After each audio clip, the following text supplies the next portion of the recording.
Federalist No. 62, the Senate for the Independent Journal, Wednesday, February 27, 1788. Madison, to the people of the state of New York, having examined the Constitution of the House of Representatives and answered such of the objections against it as seemed to merit notice, I enter next on the examination of the Senate. The heads into which this member of the government may be considered are: I. The qualification of senators, I. The appointment of them by the state legislatures, I3. The equality of representation in the Senate, IV. The number of senators and the term for which they are to be elected, V. The powers vested in the Senate, I. The qualifications proposed for senators, as distinguished from those of representatives, consist in a more advanced age and a longer period of citizenship. A senator must be 30 years of age at least, as a representative must be 25. And the former must have been a citizen 9 years, as 7 years are required for the latter. The propriety of these distinctions is explained by the nature of the senatorial trust, which, requiring greater extent of information and stability of character, requires at the same time that the senator should have reached a period of life most likely to supply these advantages, and which, participating immediately in transactions with foreign nations, ought to be exercised by none who are not thoroughly weaned from the prepossessions and habits incident to foreign birth and education. The term of 9 years appears to be a prudent mediocrity between a total exclusion of adopted citizens, whose merits and talents may claim a share in the public confidence, and an indiscriminate and hasty admission of them, which might create a channel for foreign influence on the national councils. It is equally unnecessary to dilate on the appointment of senators by the state legislatures. Among the various modes which might have been devised for constituting this branch of the government, that which has been proposed by the convention is probably the most congenial with the public opinion. It is recommended by the double advantage of favoring a select appointment, and of giving to the state government such an agency in the formation of the federal government as must secure the authority of the former and may form a convenient link between the two systems. I3. The equality of representation in the Senate is another point which, being evidently the result of compromise between the opposite pretensions of the large and the small states, does not call for much discussion.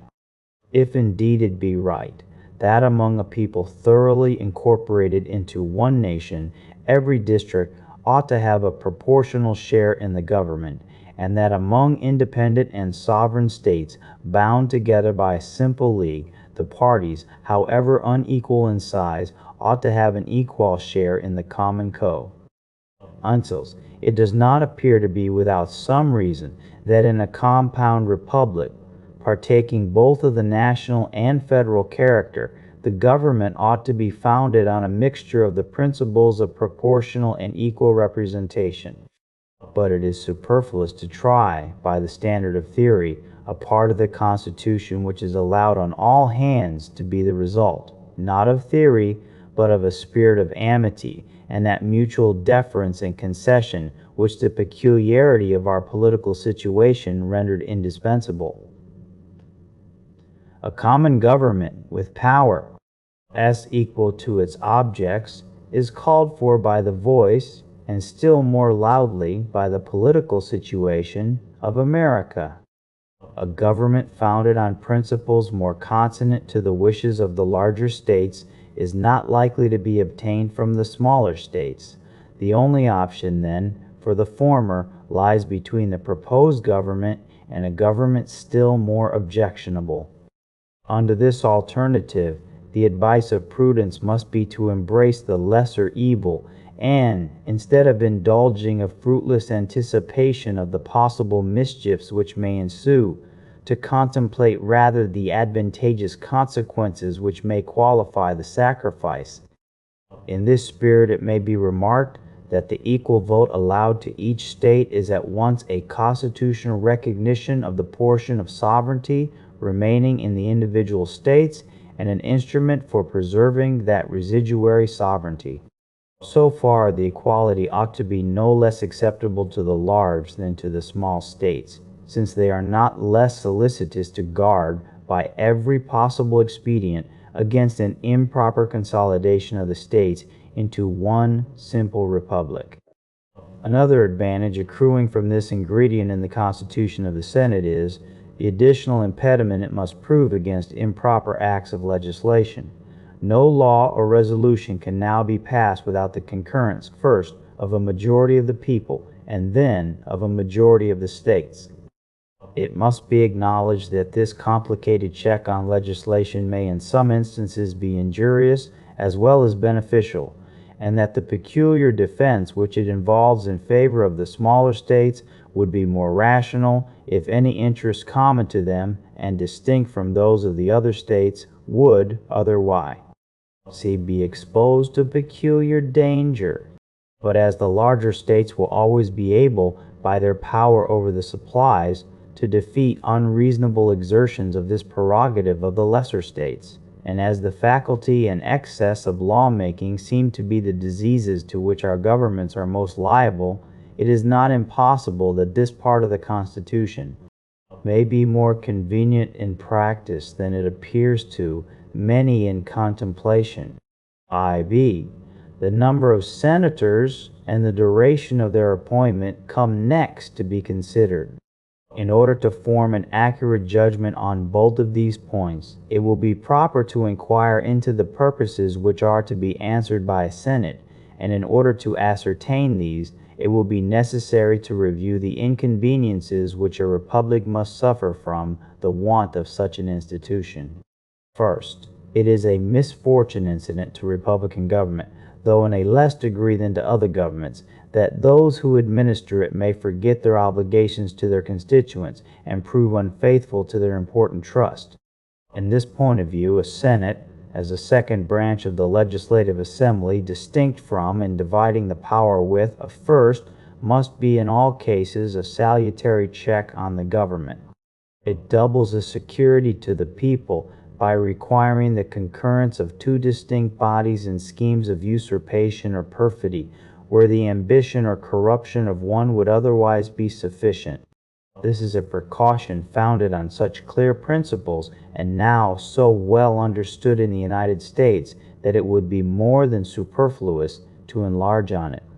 I will barely remark that as the improbability of sinister combinations will be in proportion to the dissimilarity in the genius of the two bodies, it must be politic to distinguish them from each other by every circumstance, which will consist with a due harmony in all proper measures and with the genuine principles of republican government. Second, the necessity of a Senate is not less indicated by the propensity of all single and numerous assemblies to yield to the impulse of sudden and violent passions, and to be seduced by factious leaders into intemperate and pernicious resolutions. Examples on this subject might be cited without number, and from proceedings within the United States, as well as from the history of other nations, but a position that will not be contradicted need not be proved.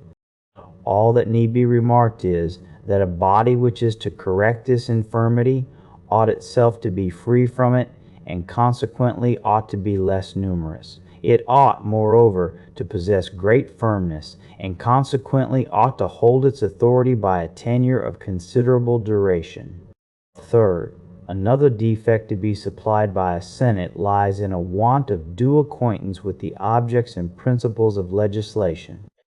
It is not possible that an assembly of men, called for the most part from pursuits of a private nature, continued in appointment for a short time, and led by no permanent motive to devote the intervals of public occupation to a study of the laws, the affairs, and the comprehensive interests of their country, should, if left wholly to themselves, escape a variety of important errors in the exercise of their legislative trust.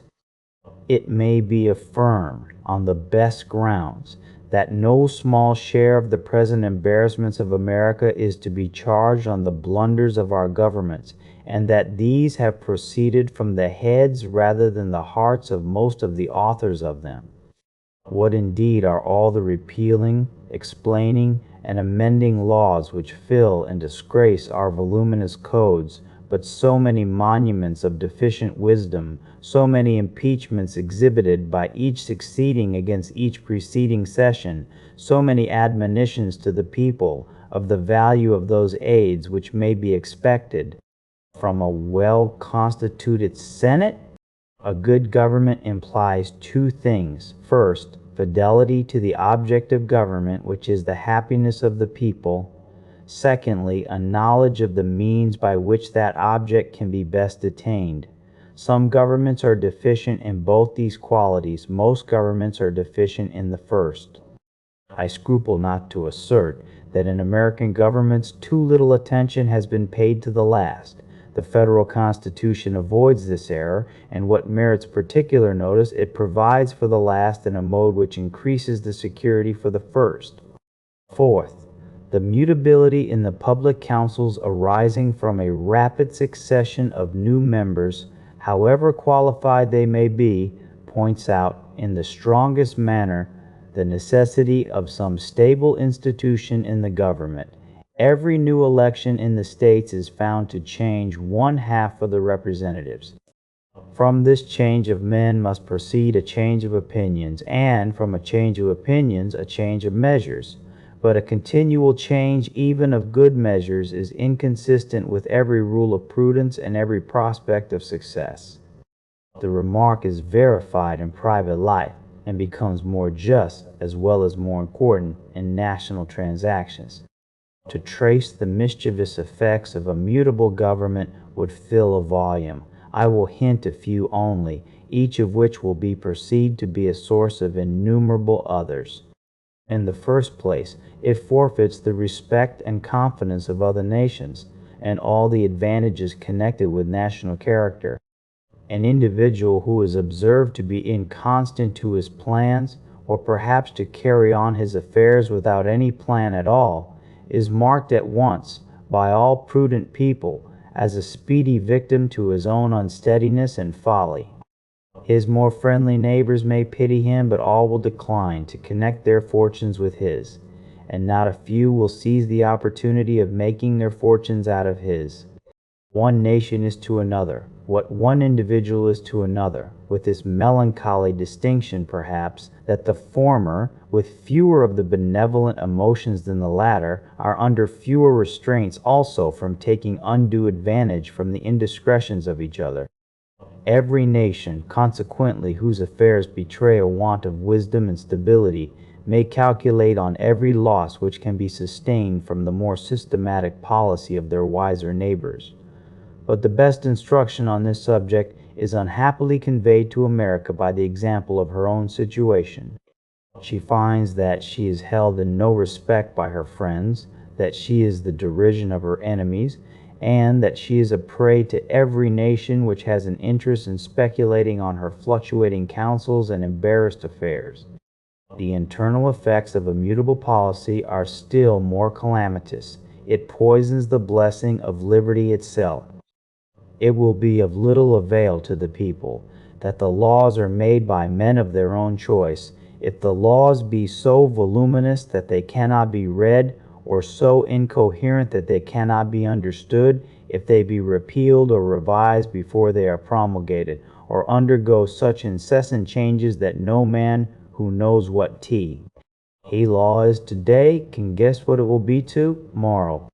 Law is defined to be a rule of action, but how can that be a rule which is little known and less fixed? Another effect of public instability is the unreasonable advantage it gives to the sagacious, the enterprising, and the moneyed few over the industrious and uninformed mass of the people. Every new regulation concerning commerce or revenue, or in any way affecting the value of the different species of property, presents a new harvest to those who watch the change and can trace its consequences, a harvest reared not by themselves, but by the toils and cares of the great body of their fellow citizens. This is a state of things in which it may be said with some truth that laws are made for the FEW, not for the many. In another point of view, great injury results from an unstable government. The want of confidence in the public councils damps every useful undertaking, the success and profit of which may depend on a continuance of existing arrangements. What prudent merchant will hazard his fortunes in any new branch of commerce when he knows not but that his plans may be rendered unlawful before they can be executed? What farmer or manufacturer will lay himself out for the encouragement given to any particular cultivation or establishment when he can have no assurance that his preparatory labors and advances will not render him a victim to an inconstant government? In a word, no great improvement or laudable enterprise can go forward which requires the auspices of a steady system of national policy. But the most deplorable effect of all is that diminution of attachment and reverence which steals into the hearts of the people towards a political system which betrays so many marks of infirmity and disappoints so many of their flattering hopes. No government, any more than an individual, will long be respected without being truly respectable, nor be truly respectable without possessing a certain portion of order and stability. Publius